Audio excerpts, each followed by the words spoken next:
1er novembre 1396. La cathédrale Saint-Paul de Londres est ornée de centaines de bougies vacillantes contre les vitraux gothiques.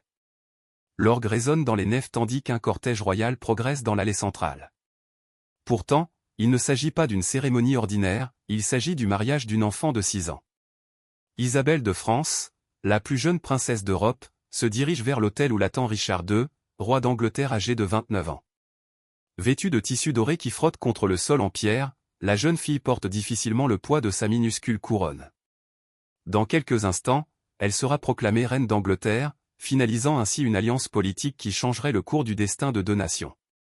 Comment une enfant aussi tendre s'est-elle retrouvée au cœur d'une diplomatie médiévale des plus impitoyables?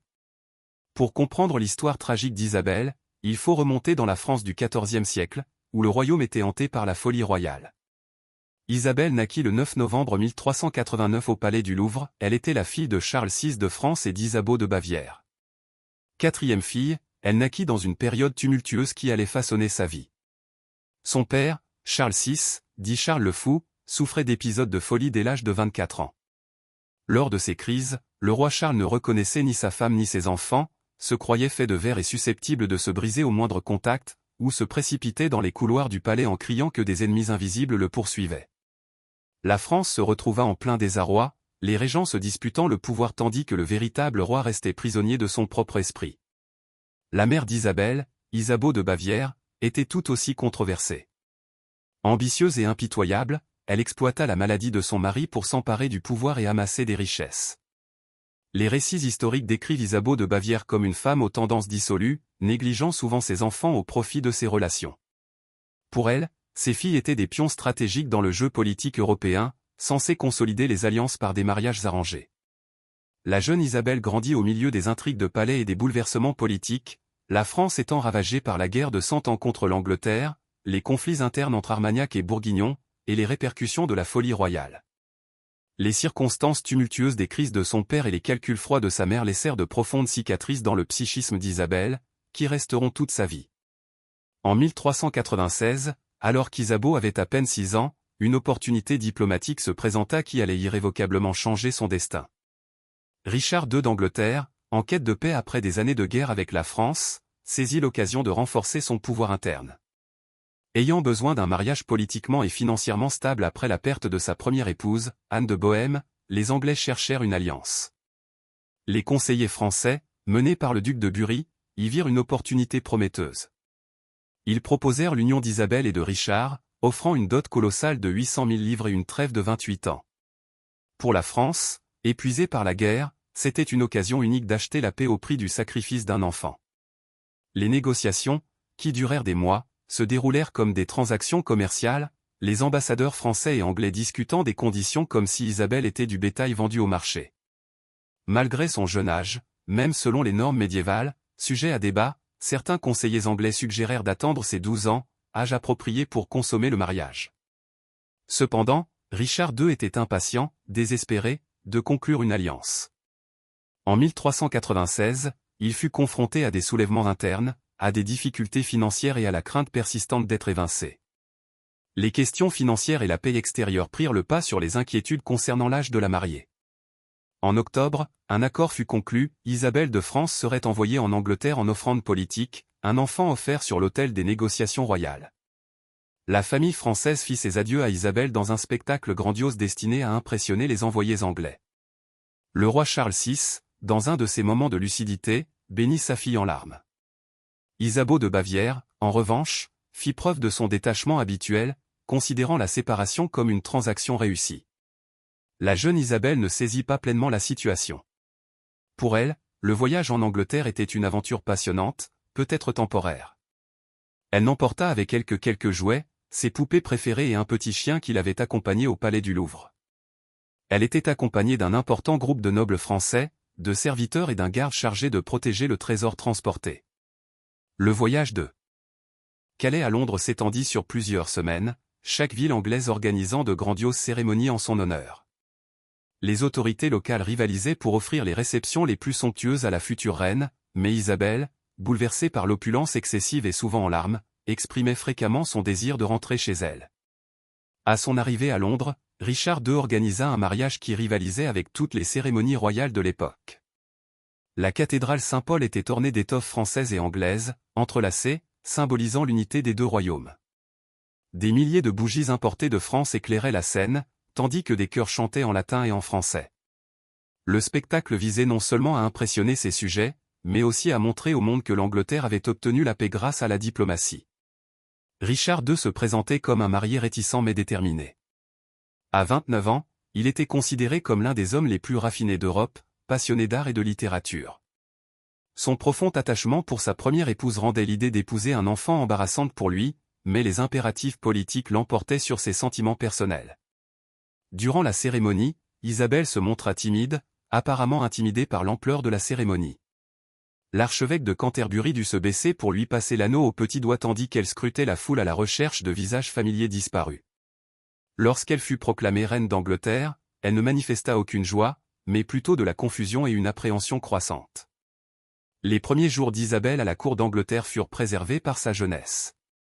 Richard II, à son honneur, la traita davantage comme une fille que comme une épouse, lui offrant des précepteurs français, lui permettant de préserver ses coutumes natales et veillant à ce qu'elles soient élevées dans le respect des convenances royales.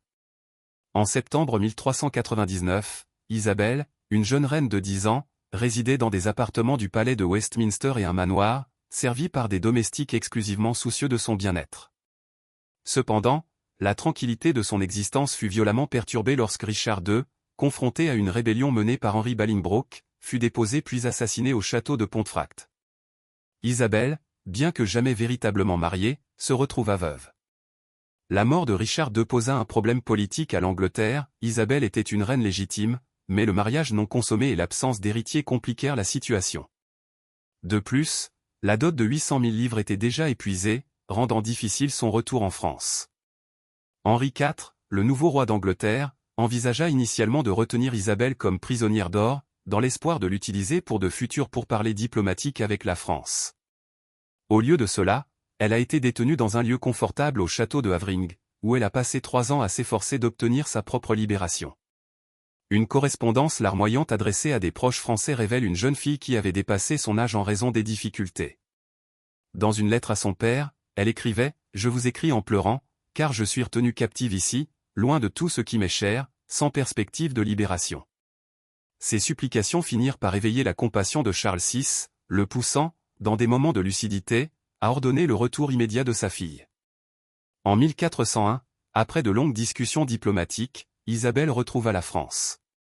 Cependant, celle qui avait quitté Paris à l'âge de 6 ans était devenue une adolescente de 12 ans, vieillie prématurément par des événements douloureux. Ces retrouvailles au Louvre n'apportèrent pas la joie escomptée. La France restait plongée dans la tourmente, et sa famille la reçut davantage comme un fardeau politique indésirable que comme une fille chérie. Le malheur d'Isabelle, cependant, était loin d'être résolu. En 1405, à 16 ans, elle est à nouveau exploitée politiquement lorsque sa mère arrange son second mariage avec Charles d'Orléans, un jeune poète et noble français. À cette occasion, Isabelle parvint à obtenir ce qui lui avait été refusé durant son enfance, un mariage fondé sur une affection mutuelle. Charles d'Orléans était tendre, intellectuel et profondément amoureux d'Isabelle. Le couple trouva son bonheur dans l'art, la poésie et un amour qui s'épanouit malgré les contraintes politiques de leur union. Pour Isabelle, ce fut une révélation d'être aimée pour elle-même, et non comme un simple argument de vente. Pourtant, la joie fut de courte durée. En 1407, Charles fut emprisonné par les Anglais à la bataille d'Azincourt et passa un quart de siècle en captivité en Angleterre. Devenue veuve, Isabelle s'abandonna à nouveau à la solitude et à la dépendance de la famille royale française. À 2 reprises, la vie lui ôta la possibilité d'aimer et d'être aimée. Dans les années qui suivirent, Isabelle mena une existence paisible à la cour de France, se consacrant à la philanthropie et à l'art. Isabelle, jeune reine d'Angleterre, acquit une vision exceptionnelle de la politique et de la diplomatie, qu'elle utilisa avec prudence pour conseiller les autres membres de la famille royale. En 1409, elle donna naissance à sa fille unique, Jeanne d'Orléans, qui grandit dans l'ignorance de son père. La maternité lui offrit un certain réconfort, mais aussi l'amère ironie de savoir que sa propre fille pourrait connaître le même sort, utilisée comme instrument politique dans des mariages arrangés. Isabelle de France mourut en 1409 à l'âge de 20 ans des suites de complications postpartum. Sa vie fut entièrement régie par les intérêts politiques d'autrui, sacrifiée à 6 ans par un mariage diplomatique, veuve à 10 ans, emprisonnée à 12 ans, remariée à 16 ans par opportunisme politique, et veuve à 18 ans lorsque son second mari fut capturé. Sa disparition passa largement inaperçue auprès des chroniqueurs contemporains, contrastant fortement avec la grandeur de sa première cérémonie de mariage. Isabelle de France a servi de pion politique, donnant naissance à un héritier et forgeant des alliances, mais elle n'a jamais connu la vie par elle-même. Son récit soulève de profondes questions sur le rôle des femmes dans la politique médiévale et le coût humain de la diplomatie royale. Son parcours démontre comment les enfants nobles, en particulier les filles, étaient considérés comme des biens échangeables entre les royaumes, leur vie étant entièrement subordonnée aux ambitions politiques de leurs parents et de leurs époux. Plus de 6 siècles plus tard, le sort d'Isabelle de France résonne encore comme un sombre rappel des horreurs du mariage précoce et de l'exploitation des enfants à des fins politiques. Son récit nous oblige à reconnaître des vérités troublantes sur des sociétés qui peuvent s'habituer au sacrifice de l'innocence au nom d'objectifs plus nobles. La petite princesse, offerte en cadeau politique, n'a jamais véritablement profité de son enfance. Dès l'âge de 6 ans, elle assuma des responsabilités d'État qui auraient dû être assumées par des adultes. Sa vie fut un sacrifice perpétuel aux divinités de la politique médiévale, un prix payé pour des trêves temporaires entre nations adverses. Isabelle de France demeure un symbole durable de la fragilité de l'enfance face à un pouvoir politique sans contrôle. Son souvenir rappelle que derrière chaque traité diplomatique, chaque alliance royale et chaque mariage politique se cachent souvent des enfants dont la vie fut sacrifiée pour satisfaire les désirs des puissants. L'enfant devenu reine à 6 ans paya le prix ultime pour la paix entre la France et l'Angleterre, sa propre joie et, finalement, sa vie. À 29 ans, Richard II était considéré comme l'un des souverains les plus raffinés d'Europe, animé d'une profonde passion pour l'art et la littérature. Son amour sincère pour sa première épouse rendait moralement inacceptable pour lui un mariage avec un enfant, mais la nécessité politique l'emporta sur ses sentiments personnels. Durant la cérémonie, Isabelle se montra timide, gênée par la grandeur de l'événement. L'archevêque de Canterbury dut se baisser pour lui passer la bague au petit doigt, tandis que la jeune fille cherchait, confuse, des visages familiers qui n'étaient plus là. Après sa proclamation reine d'Angleterre, elle ne manifesta aucune joie, seulement de la confusion et une anxiété croissante. Durant les premiers mois de son séjour à la cour d'Angleterre, Isabelle fut protégée par son âge. Richard II, en toute justice, la traita davantage comme une fille que comme une épouse, il lui donna des professeurs de français, lui permit de préserver ses